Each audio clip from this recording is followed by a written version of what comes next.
Good morning, everybody, and this is your S&P 500 day trade setups for today. So chaos still reigns. So we did sort of bounce off the bottom here, and it looks like we're sort of rejecting a level, and that level is this previous high here. Just get it exact. So 3734 or 3735. That looks like the area that we're rejecting at the moment, and we are also coming back into this zone here, right where price is now. You can see all these tails here, and that's 3700. So 3700 is being tested. It's not looking good. It's actually looking pretty good for a short setup at the moment, but I'm very reluctant to jump in on that at the moment. This is really just the Asian session speculating on what the results are of the Georgia election runoff, the Senate election runoff. So yeah, I think less said about that, better at the moment. You can see the confusion here. You can see how we formed a megaphone. There it is there.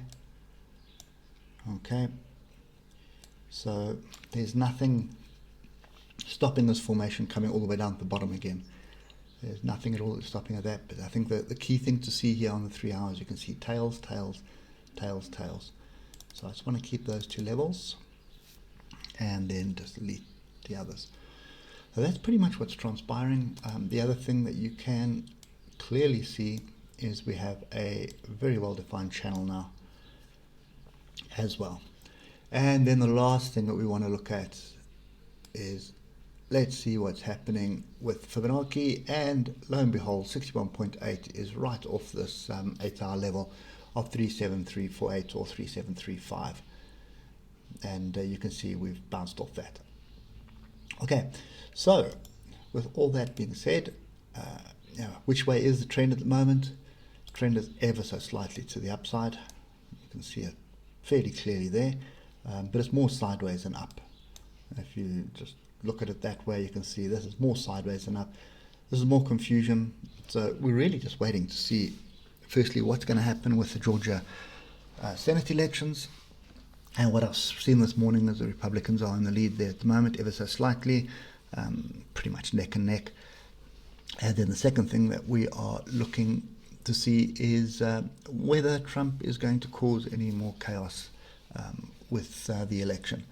So this is what the waiting game is. I suspect we're still going to have this for most of January, well, up until the 20th at least, this volatility. So the only way to trade this kind of stuff is be sure of your entries and smaller positions, wider stops. Okay, so you're still going to risk the same amount of capital, but you're going to allow for any major swings in between, and don't stress it out. I mean, once you've worked out what your loss is, leave it at that. Just make sure your entries are fairly strong, and it will swing. It's going to swing. Okay, so just look at this. This is pretty much chaos. Big up, big down, big up, big down, big up, big down, big confusion. That's all that's happening. So don't be surprised to see it now bounce from here all the way up to here. Well, let's just see where the next level is. There's the next level there, and then there'll be one just above it. Don't be too surprised to see that happen now, because that's been the pattern for the last 2 days. Up, down, up, down, up, down, up, down. Very difficult trading this kind of stuff. And there are going to be bears that are looking at this off 61.8 and now looking for a flag break. If this flag breaks to the downside, then I'm on board with that. So we'd needed a break of 3700 and a retest of it, and then I'd be looking for a move to the downside, which would be a measured move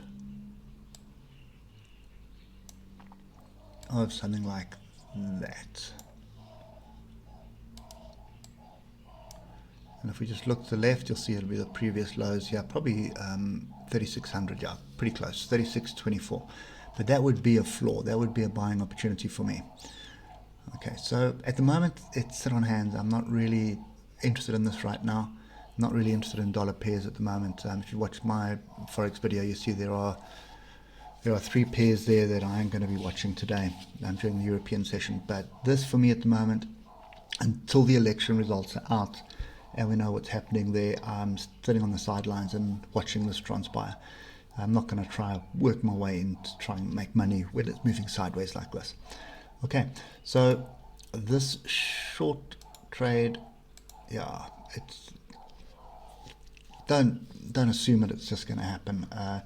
I would, if it does happen, I would prefer to wait low down and buy, because it can be ambushed any time, especially with the overall trend being so strong. And when I say the overall trend, the weekly trend is very much the upside.